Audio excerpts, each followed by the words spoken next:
Welcome back to the channel. You're watching and listening to Miss Amira Jyoti on Speak Up Hesitations.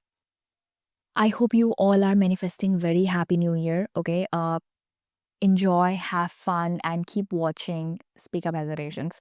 I'm sure you'll all will agree with this fact that our thoughts are extremely powerful.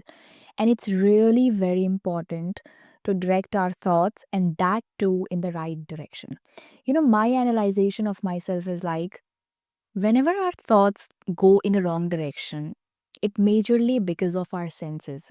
Yeah, talking about senses is like very outdated nowadays, but senses are the most important thing that needs to be controlled. Controlling our senses doesn't mean that now senses will stop working on its own and now you are running your senses. Controlling your senses mean that now you are actually aware about the fact that what your senses are asking you to do in that very moment. Imagine your eyes wants to see something that is very wrong. Okay, and now imagine that you're aware about this fact that oh my god, eyes wants to see something that is very wrong. Now you're aware about this fact, right? You're aware about your thoughts, that thoughts might be going in a wrong direction. Now you can direct your thoughts in a right direction. Why? Because now you're aware that what your senses are asking you to do, and that is very wrong. Now you can take some actions with your thoughts that you can direct them in a right direction because of that awareness. So I feel like the whole game is all about awareness, and awareness gives us presence of mind. Now it's really very important to understand this fact that directing your thoughts in a right direction is a skill that we learn over time and master on it over time. You know, I think practice is the thing. Practice is the most important, I know, but majorly I feel like intention is a game changer. What does that mean?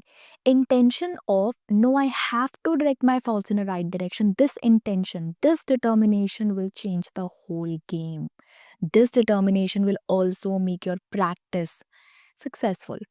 Now, there's one more thing I have figured out by myself is that it's really very important to observe your thoughts.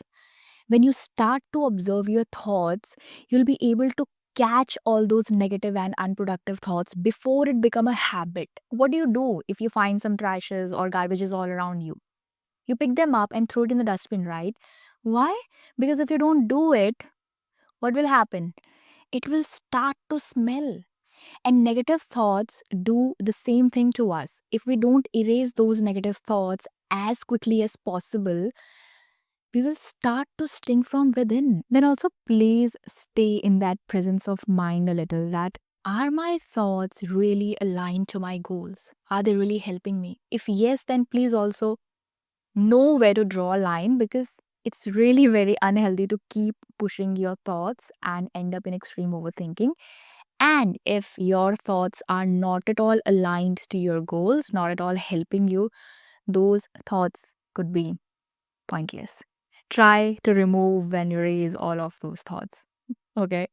Because when everything is cluttered, everything is like mixed up, we feel little irritated, right? It gives us very disgusting feeling. So here also, if useless and useful thoughts are always mixed together, it can have a negative impact on us, and it majorly affect our decision making thing. So it's really important to figure out what to keep and what not to keep, and we have to fix this thing at first. Then nowadays I'm realizing that thoughts are like free air or free molecule, because most of the time our thoughts are related to the past and future. I don't find any wrong in this like that much, because past was a part of our life and future will eventually become a part of our life, right? So it's really very natural and common that our thoughts will be related to past and the future. But the problem arises when we can't give direction to our thoughts about past and the future, and we can't decide how much attention they deserve. And this also leads to delays and procrastination in our present action, because we forget to give attention to our present thoughts and end up giving all our attention to but the past and the future. And when all the attention goes to past and the future, present will naturally get procrastinated. which also means that most of the time our thoughts will be related to past and the future. Now, are you really getting that? How our thoughts are actually impacting us? All right, so this is the end, and I'll see you in the next. Bye for now.